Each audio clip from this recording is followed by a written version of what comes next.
Capítulo 27. Proclamamo-nos livres.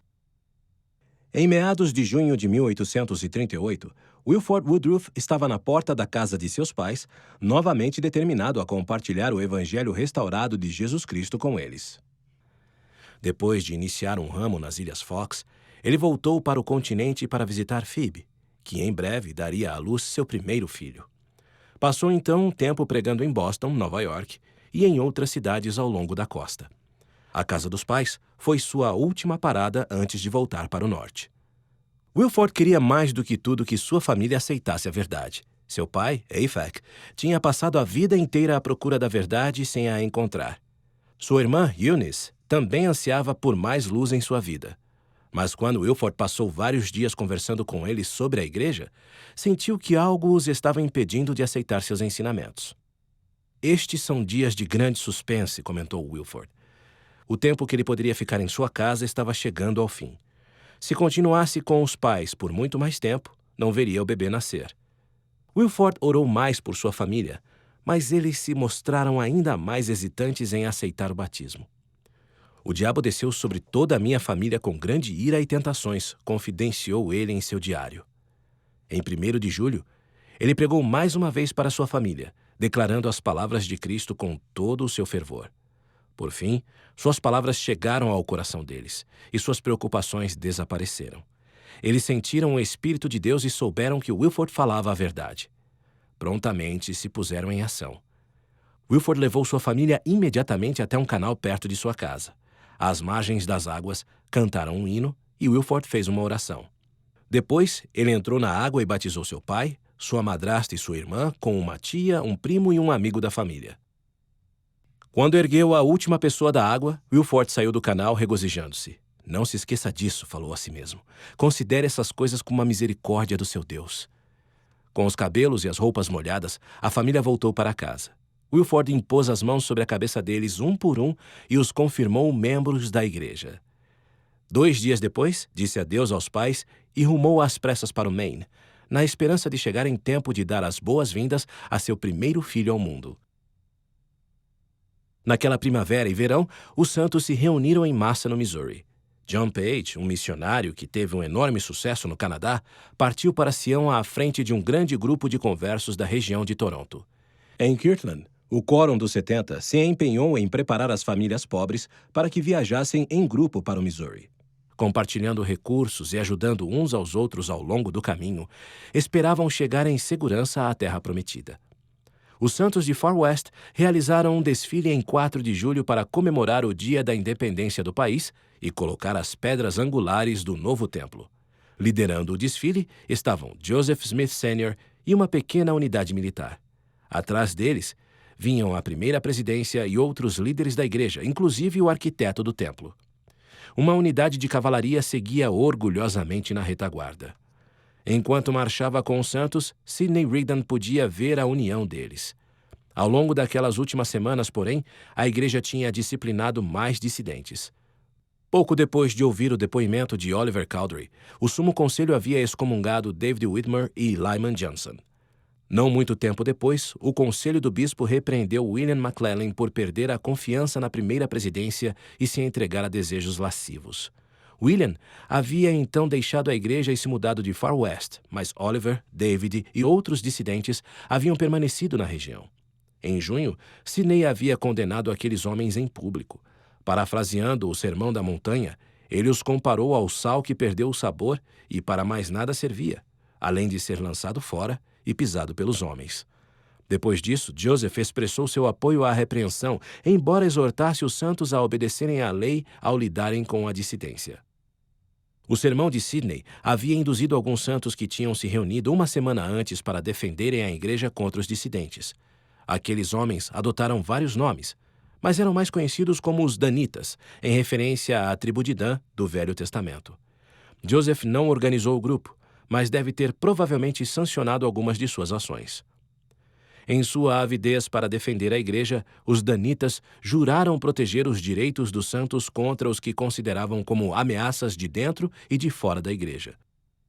Muitos deles tinham visto como a dissidência havia causado tumultos na comunidade de Kirtland, feito com que Joseph e outras pessoas ficassem sob o risco de sofrer atentados por multidões enfurecidas e colocado em perigo os ideais de Sião. Juntos, eles se comprometeram a proteger a comunidade de Far West contra qualquer ameaça semelhante. Na época em que Sidney condenou publicamente os dissidentes, os danitas advertiram Oliver, David e outras pessoas a deixarem o condado de Caldwell ou a enfrentarem terríveis consequências. Poucos dias depois, aqueles homens fugiram da região para sua segurança. Quando o desfile de 4 de julho chegou à praça da cidade, os santos levantaram a bandeira americana até o topo de um mastro alto e se dispuseram em círculo em torno da escavação do local do templo. Das bordas do canteiro de obras, viram os trabalhadores posicionarem cuidadosamente as pedras angulares. Sidney subiu então a um palanque próximo para discursar para a congregação. Seguindo a tradição americana de proferir discursos intensos e emotivos no dia da independência, Sidney falou com eloquência aos santos sobre a liberdade, sobre a perseguição que tinham suportado e sobre o importante papel dos templos em sua educação espiritual. No final do discurso, ele advertiu os inimigos da igreja a deixarem os santos em paz. Nunca mais nossos direitos serão pisoteados impunemente, afirmou. O homem ou o grupo de homens que tentar fazê-lo será à custa de sua vida. Os santos não seriam os agressores, assegurou ele a seus ouvintes, mas defenderiam seus direitos. Se uma multidão vier contra nós para nos perturbar, exclamou, haverá entre eles e nós uma guerra de extermínio, porque vamos persegui-los até que a última gota de seu sangue seja derramada, ou eles terão que nos exterminar. Os santos não seriam mais forçados a abandonar suas casas e plantações. Não mais iriam suportar perseguição mansamente. Neste dia, proclamamo-nos livres, declarou Sidney, com um propósito e uma determinação que nunca poderão ser derrubados. Nunca, jamais. Hosana! Aclamaram os santos. Hosana! Enquanto os santos se reuniam em Far West, um missionário chamado Elijah Abel estava pregando no leste do Canadá, a centenas de quilômetros dali. Certa noite, ele teve um sonho que o deixou perturbado. Viu Eunice Franklin, uma mulher que ele havia batizado em Nova York, torturada por dúvidas sobre o Livro de Mormon e Joseph Smith. As incertezas dela lhe roubaram o sono. Ela não conseguia comer. Sentia-se enganada. Elijah partiu imediatamente para Nova York. Ele havia conhecido Eunice e seu marido, Charles, ao pregar na cidade deles naquela primavera. O sermão que Elijah lhes havia pregado tinha sido simples e pouco refinado. Sendo um homem negro nascido na pobreza, tivera poucas oportunidades de estudos. Mas, como os outros missionários, tinha sido ordenado ao sacerdócio de Melquisedeque, participado de ordenanças no templo de Kirtland e recebido a investidura de poder. O que lhe faltava em instrução, ele compensava com fé e poder do Espírito. Seu sermão tinha entusiasmado Eunice, mas Charles se levantou depois e tentou argumentar com ele. Elijah se aproximou de Charles, colocou a mão no ombro dele e disse, volto amanhã e vamos conversar um pouco. No dia seguinte, Elijah visitou a casa da família Franklin e lhes ensinou a respeito de Joseph Smith, mas Charles continuava descrente. É um sinal de que necessita para que acredite? Perguntou Elijah. Sim, respondeu Charles. Você terá o que pediu, disse-lhe Elijah, mas isso fará seu coração sofrer. Quando Elijah voltou, pouco tempo depois, ficou sabendo que Charles tinha passado por muitos sofrimentos até que finalmente orou pedindo perdão. Então, ele e Eunice estavam prontos para se filiar à igreja, e Elijah os batizou. Eunice estava segura de sua fé na época. O que havia acontecido com ela desde essa época? Em uma manhã de domingo, pouco tempo depois, Eunice ficou surpresa ao encontrar Elijah diante de sua porta. Ela estivera ensaiando o que dizer quando o visse novamente. Queria lhe dizer que o livro de Mormon era uma obra de ficção e que Joseph Smith era um falso profeta. Mas, quando viu Elijah em sua porta, em vez disso, convidou-o a entrar. Irmã, disse Elijah depois de conversarem um pouco, você não foi tentada por tanto tempo quanto o Salvador depois de ele ser batizado. Ele foi tentado de um modo e você, de outro. Ele disse a Eunice e Charles que iria pregar naquela tarde em uma escola da vizinhança. Pediu-lhes que contassem a seus vizinhos. Então, se despediu. Eunice não queria ir à reunião, mas naquela tarde virou-se para o marido e disse, irei e ouvirei o que ele tem a dizer. Quando ela se sentou na escola, Eunice ficou mais uma vez comovida com as palavras de Elijah. Ele pregou sobre um versículo do Novo Testamento que dizia: Amados, não estranheis a ardente prova que vos sobrevém para vos testar. A voz de Elijah e a mensagem do Evangelho restaurado tornaram o coração de Eunice sensível ao Espírito. A certeza que outrora sentiu voltou a lhe encher o peito. Ela sabia que Joseph Smith era um profeta de Deus e que o livro de Mormon era verdadeiro. Elijah prometeu a Eunice que voltaria em 2 semanas. Mas, depois de partir, Eunice viu cartazes na cidade acusando falsamente Elijah de haver assassinado uma mulher e 5 filhos. Os cartazes ofereciam uma recompensa por sua captura. Agora o que você acha de seu elder Mormon? Perguntaram alguns de seus vizinhos. Juraram que Elijah seria preso antes de ter outra oportunidade para pregar em sua cidade. Eunice não acreditava que Elijah tivesse assassinado alguém. Ele virá e cumprirá seu compromisso, disse ela, e Deus vai protegê-lo. Ela suspeitava que oponentes da igreja haviam inventado a história. Não era incomum que pessoas brancas espalhassem mentiras sobre os negros, mesmo nos lugares onde a escravidão era ilegal. Havia costumes e leis estritas que restringiam a interação entre os negros e brancos e, às vezes, as pessoas encontravam maneiras cruéis de implementá-las. Conforme prometido, Elijah regressou após 2 semanas a fim de pregar um sermão. A escola estava lotada. Todos, aparentemente, queriam vê-lo ser preso, ou pior. Elijah se sentou. Após alguns instantes, levantou-se e disse: Meus amigos, fui acusado do assassinato de uma mulher e 5 filhos, e uma grande recompensa é oferecida por minha pessoa. Bem, aqui estou eu. Eunice olhou em volta no salão. Ninguém se mexeu. Se alguém tiver algo a ver comigo, agora é o momento, prosseguiu Elijah. Mas, depois que eu começar a pregar, não ousem pôr as mãos em mim. Elijah fez uma pausa, esperando uma resposta. A congregação o observava em silêncio, surpresa. Outro momento se passou.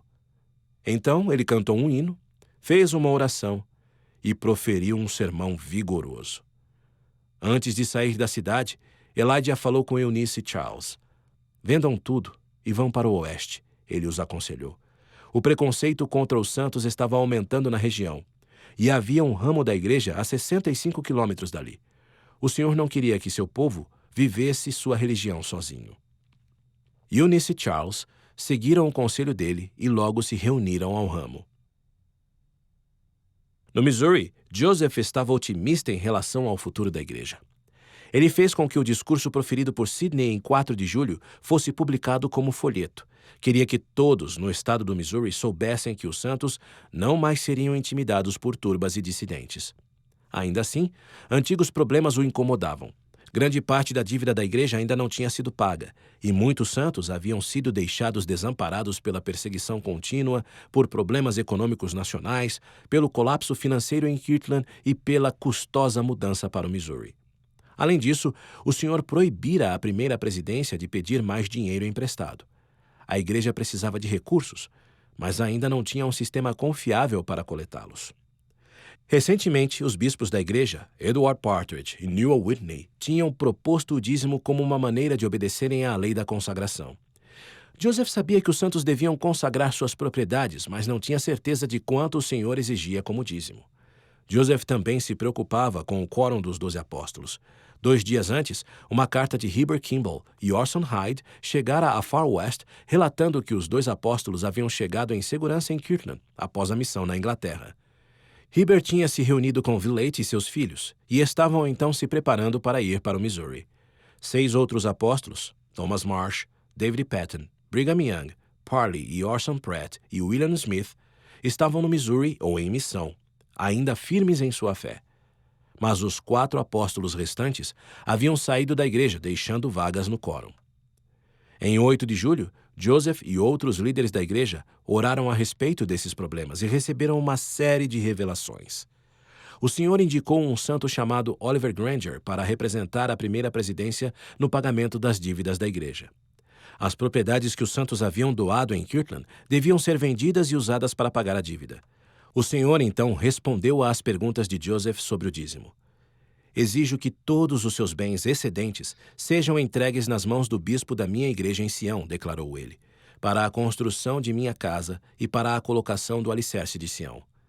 Depois de oferecer tudo de que pudessem dispor, prosseguiu o Senhor, os santos deveriam pagar 1/10 de suas rendas a cada ano. Se meu povo não observar esta lei para santificá-la, declarou o Senhor, não será para vós uma terra de Sião. Em relação aos 12, o Senhor ordenou que Thomas Marsh permanecesse em Far West para ajudar com as publicações da igreja e chamou os outros apóstolos para pregarem. Se o fizerem com o coração submisso, com mansidão e humildade e longanimidade, prometeu o Senhor, prometo-lhes que suprirei as suas famílias, e uma porta eficaz ser-lhes-á aberta daí em diante. O Senhor queria que os 12 partissem para o exterior no ano seguinte. Instruiu o quórum a se reunir no terreno do templo em Far West em 26 de abril de 1839, pouco menos de um ano mais tarde, e partissem de lá para outra missão na Inglaterra. Por fim, o Senhor nomeou 4 homens para preencher as vagas no quórum. 2 dos novos apóstolos, John Taylor e John Page, estavam no Canadá. Um terceiro, Willard Richards, estava servindo na presidência da missão na Inglaterra. O quarto, Wilford Woodruff, estava no Maine, há poucos dias de se tornar pai. Phoebe Woodruff deu à luz a uma filha, Sarah Emma, em 14 de julho. Wilford ficou extremamente feliz ao ver que o bebê era saudável e que sua esposa tinha sobrevivido ao parto. Enquanto ela se recuperava, Wilford passava o tempo trabalhando para Sarah, a irmã viúva de Phoebe. Passei o dia cortando grama, relatou em seu diário. Como não estou acostumado a isso, senti-me muito cansado à noite. Alguns dias mais tarde, uma mensagem de Joseph Ball, um missionário que trabalhava nas Ilhas Fox, relatou que os dissidentes de Kirtland haviam enviado cartas para os conversos de Wilford daquele local, tentando lhes influenciar a fé. A maioria dos santos nas Ilhas Fox havia ignorado as cartas, mas alguns haviam deixado a igreja, inclusive algumas pessoas que Wilford desejava levar para o Missouri naquele mesmo ano. 2 semanas depois do nascimento de Sarah Emma, Wilford foi às pressas para as Ilhas Fox para fortalecer os santos e os ajudar a se preparar para a jornada até Sião. Oh, meu Deus, faz prosperar o meu caminho, orou Wilford ao sair e deixar Phoebe. Abençoa minha mulher e o bebê que tu nos deste, enquanto eu estiver ausente. Quando chegou às ilhas, pouco mais de uma semana depois, uma carta o esperava, escrita por Thomas Marsh, do Missouri. O Senhor ordenou que os 12 se reunissem neste lugar assim que possível, dizia ela. Saiba, irmão Woodruff, por meio desta, que você foi designado para ocupar o lugar de um dos 12 apóstolos.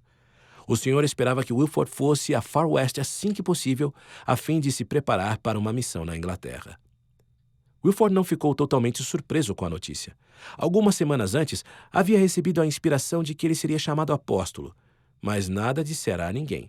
Ainda assim, passou aquela noite acordado, com 1000 pensamentos na mente.